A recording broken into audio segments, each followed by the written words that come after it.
रूहानियत और सूफीज्म दोनों एक ही चीज है।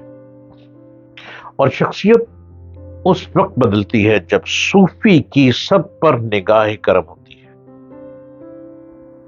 इंसान की तकदीर उस वक्त बुलंदी को छू जाती है जब कोई ऐसा दरवेश जो जिक्र इलाही में कूट कूट के भरा पड़ा हो और वो निगाह उठाए और देखने वालों की तकदीर बदल जाए। अस्सलामु अलैकुम। आप देख रहे हैं यूट्यूब चैनल डॉक्टर जलील असलम ऑफिशियल। हर रोज नित्य नई गुफ्तगू लिए आता हूं और सूफीज्म एक बहुत इंपॉर्टेंट चीज है। आप इसको समझें। इसी में सूफी मेडिटेशन है, इसी में सूफी तसव्वुरात है, इसी में सूफीज्म में रिलैक्स और सुकून है। रियासत क्यों तबाह होती है? मुल्क क्यों बर्बाद होते हैं? क्यों टूट फूट होती है? जब उस मुल्क में कोई तड़पने वाला ना हो जो अल्लाह के इश्क में तड़पता हो, जब किसी रियासत में सूफी मौजूद ना हो जो रब्बुल आलमीन की बारगाह में रो रो के फरियाद करता हो।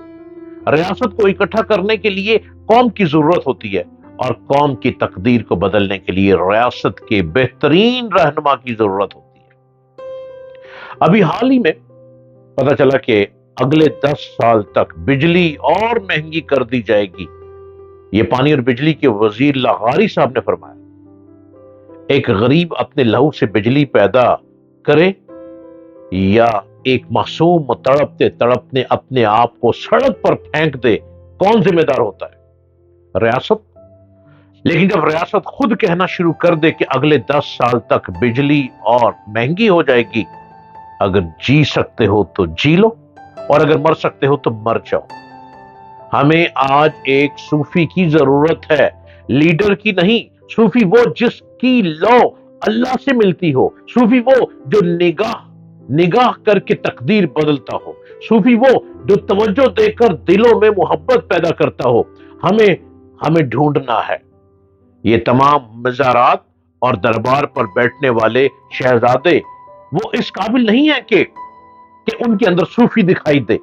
तमाम मज़ारात और दरबार पर खुद को कहने वाले जाननशीन, गद्दी नशीन, सरदार, आका, शहनशाह, बादशाह, उनमें वो जुस्तजू नहीं है जो गौसुल आजम दस्तगीर पीराने पीर शेख अब्दुल कादिर जिलानी रहमतुल्लाह अलैह में पाई जाती थी।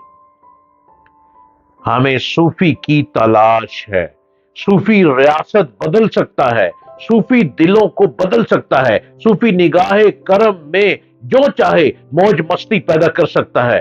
हजरत शेख अब्दुल कादिर जिलानी रहमतुल्लाह अलैह के वालिद गिरामी हजरत अबू साहले मूसा जंगी दोस्त और वालिदा मोहतरमा उम्मुल खैर उम्मतुल जब्बार फातिमा अलैहिम रहमा दोनों निहायत इबादत गुजार और रिज़्क़ हलाल के मामले में कड़ी एहतियात की वजह से खासी शोहरत रखते थे,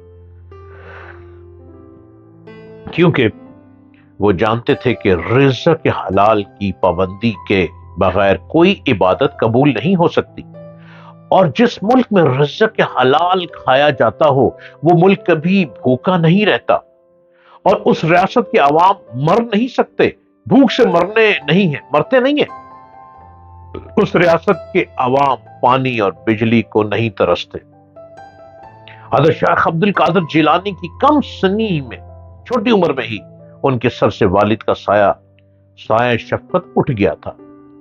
शायद उनके बाद उनके नाना हजरत अबू अब्दुल्ला अल सोमई ने उनको अपने ज़ेर तरबियत ले लिया, जो अपने इलाके के मारूफ सूफी बुजुर्ग और कई मशाइख की सोहबत से फैज याब थे। उनके इलाके में उनकी शोहरत वली अल्लाह की थी। इस वजह से उनसे दुआ करवाने वालों का तांता बंधा रहता था। वो इंतहाई इबादत गुजार और जाहिद थे। ऐसी अजीम हस्ती के ज़ेर तरबियत रहने की वजह से बचपन में ही शेख अब्दुल कादिर जिलानी में भी इबादत गुजारी, तकवा और तहारत और मोहब्बत इलाही के औसाफ पैदा हो गए। हज़रत अबू अब्दुल्ला अल सोमई اسلامی علوم و فنون میں خاصی دستگاہ رکھتے تھے۔ اس وجہ سے غالباً ابتدائی تعلیم انہی سے پائی۔ معزز شیخ عبد القادر جیلانی کے نانا نے ان میں علم کی محبت اور خدا ترسی کے ایسے جوہر پیدا کر دیے جو آنے والے ہر دن کے ساتھ مزید آبدار ہوتے چلے گئے۔ حضرت شیخ عبد القادر جیلانی رحمۃ اللہ علیہ 18 برس کے ہوئے تو مزید تحصیل علم کے لیے 484 ہجری میں 1095 میں اپنی والدہ محترمہ سے اجازت لے کر بغداد تشریف لے گئے۔ یہاں آمد سے ان کی زندگی میں ایک مختلف انداز کی ترقی اور کمال اور طرز معاشرت کا آغاز ہوا، کیونکہ بغداد اسلامی علوم و فنون اور تہذیب و ثقافت کا اسلامی عالمی مرکز تھا۔ پوری اسلامی دنیا سے مختلف شعبہ حیات اور علم و فن کے ماہرین اس مرکز میں جمع تھے۔ یہاں پر حضرت شیخ عبد القادر جیلانی نے اساتذہ سے تعلیم حاصل کی، علم حاصل کیا اور ایک جذبہ لیے آگے بڑھتے رہے۔ جب تک جذبہ نہ ہو تب تک ارادہ نہ ہو، جب تک جستجو نہ ہو منزل تک پہنچنا ناممکن ہوتا ہے۔ یہ وہ سہارے ہیں جن کا نام یقین، محکم عقیدت، ارادہ اور پھر سر بلندی کو چھو جانا ہے۔ کسی بھی ملک کی تقدیر اور قوم کی تقدیر اس وقت بدلتی ہے جب اس ملک میں رہنے والے کوئی نہ کوئی صوفی درویش جو دل و جان سے اللہ کی بارگاہ میں تڑپ تڑپ کر آنسو بہا بہا کے اپنی قوم کی تقدیر کو بدل دے، اور قوم کی تقدیر بھی اسی وقت بدلتی جب کسی کی عقیدت کو عقیدت سمجھتے ہوئے احترام کے رشتے کو بلندی کی طرف لے جایا جائے۔ اور جن جگہوں پہ بڑے چھوٹے کا ادب ختم ہو جاتا ہے وہ ریاستیں کبھی کامیاب نہیں ہوتی اور کبھی قائم نہیں رہتی۔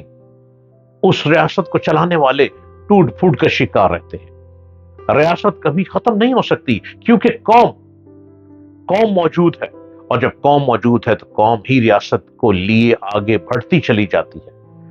حضرت شیخ عبد القادر جیلانی رحمۃ اللہ علیہ وہ صوفی درویش ہیں جن کی 11ویں شریف کا اہتمام ہر مہینے منایا جاتا ہے۔ ربیع الثانی میں ان کی بڑی 11ویں شریف منائی جاتی ہے جو کہ ان کا عرس ہوتا ہے۔ ایک ہستی نے پوری دنیا میں انقلاب پیدا کر دیا، روحانی انقلاب، صوفی انقلاب، تڑپنے پھڑکنے کی توفیق کا انقلاب ہے، بلندی کو چھو جانے کا انقلاب۔ اب کوئی ہے عشق اور محبت میں انقلاب پیدا کرے، اب تو مار دھاڑ والے انقلاب لیے نکلتے ہیں۔ کچھ مر جاتے ہیں، کچھ زخمی ہو جاتے ہیں، کچھ قید ہو جاتے ہیں۔ یہ انقلاب نہیں، انقلاب محبت کا ہونا چاہیے، انقلاب خلوص کا ہونا چاہیے، انقلاب لفظوں کا ہونا چاہیے، انقلاب تقریر و تحریر کا ہونا چاہیے۔ وہی تقدیر بدل سکتا ہے، اور انقلاب حیا، نگاہ کرم، ادب و آداب کا ہونا چاہیے۔